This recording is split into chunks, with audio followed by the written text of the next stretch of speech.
से चाहिए। बात बताइए, क्या आप उमर खालिद को देशद्रोही नहीं मानते हैं? क्यों मानते हैं? छठी फेल सातवीं फेल बैठ जा रहे हैं मिनिस्ट्री में, जिनको मिनिस्ट्री की स्पेलिंग भी नहीं आती होगी। नमस्कार। पेपर लीक के विरोध में 6 जून को जंतर मंतर पर कॉकरोचों के प्रोटेस्ट में ये आवाजें आपने सुनी ही होंगी। आपको क्या लगता है, क्या ये पेपर लीक की आवाज है या फिर आवाज है किन्हीं देश विरोधी तत्वों की? मैं तो निसंकोच कहता हूं कि जंतर मंतर पर जो ये नारे लगे, ऐसा तो कोई देश विरोधी ही बोल सकता है, और हमारा युवा या जेन जी कभी देश विरोधी हो ही नहीं सकता। इसका भी प्रमाण इसी प्रोटेस्ट में देखने को मिला। तो सबसे बड़ा सवाल है, आखिर ये लोग कौन थे? देखिए, मैं बताता हूं आपको। ये थे इंसान की शक्ल में दूसरे की गंदगी चाटने वाले रियल कॉकरोच।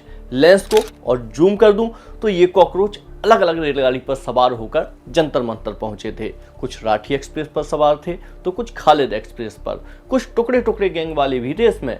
कुछ आंदोलनजीवी भी थे जो जनरल डिब्बे के कमोड में बैठकर जंतर मंतर पहुंचे। और मजे की बात है कि इन सबको स्पॉन्सर किया विपक्ष के कुछ नकारा नेताओं ने, जिन्होंने कॉकरोच की शक्ल में विदेश के पैसे पर देश के लिए एक पार्टी बनाई और नारा दिया कि ये यूथ की आवाज है। लेकिन जंतर मंतर का नजारा हिंदी की इस मशहूर कहावत की तरह दिखा।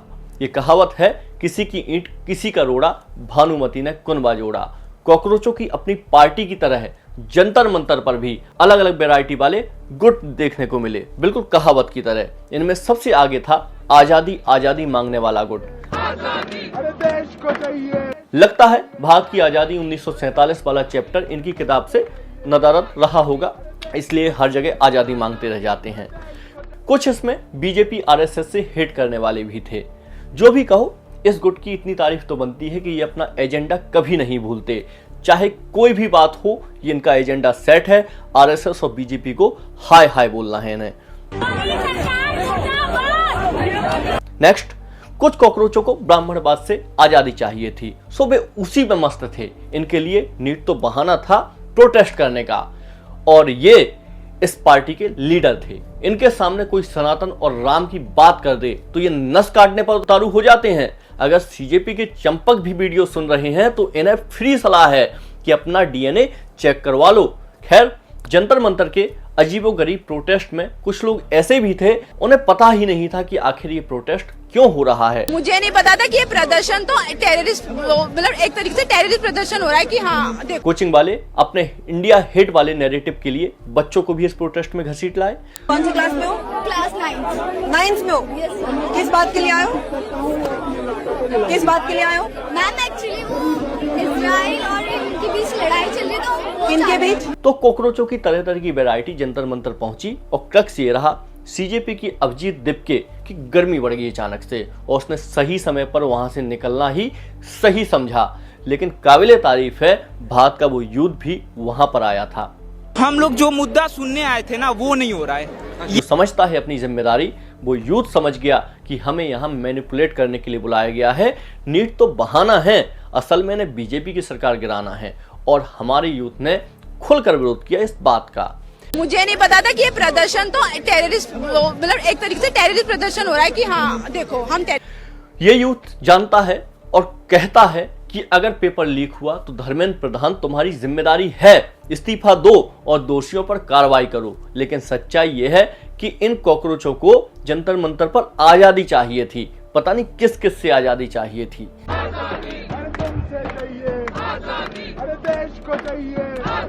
खैर, कॉकरोचों को कौन समझाए, बीजेपी के राज में कम से कम प्रोटेस्ट का रास्ता तो खुला हुआ है। इन कॉकरोचों ने ममता के अंडर में पश्चिम बंगाल में कभी प्रोटेस्ट नहीं किया, अखिलेश मुलायम के काल में प्रोटेस्ट नहीं किया। कैसे करते? जन्म ही नहीं हुआ था, और हो भी जाता तो लुत्तम जुत्तम पवित्रम हो जाता इनके साथ में।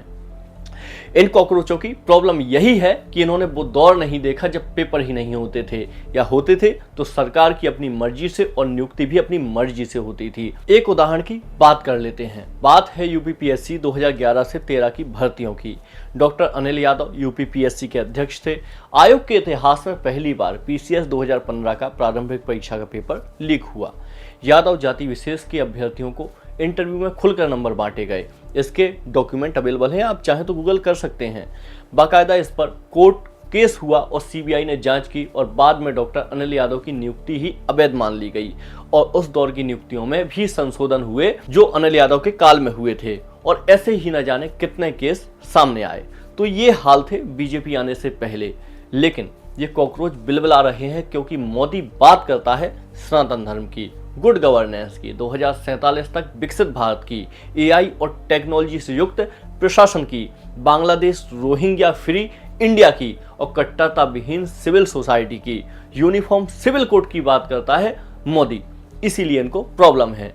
मोदी सरकार ने बीते 12 वर्षों में भारत ने सेवा, सुशासन, जन कल्याण के कई आयाम स्थापित किए, लेकिन ये दिखाई नहीं देगा इन्हें। आज प्रधानमंत्री आवास योजना के तहत 4 करोड़ से अधिक घरों को मंजूरी दी जा चुकी है। हर महीने 81 करोड़ से अधिक लोगों को मुफ्त खाद्यान्न उपलब्ध कराया जा रहा है। 58 करोड़ से अधिक जनधन खाते खोले गए हैं।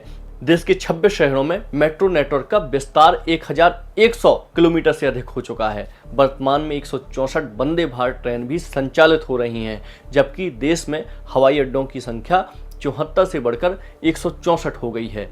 तो ये है मोदी सरकार के अचीवमेंट और यही अचीवमेंट प्रॉब्लम है कॉकरोच जनता पार्टी की।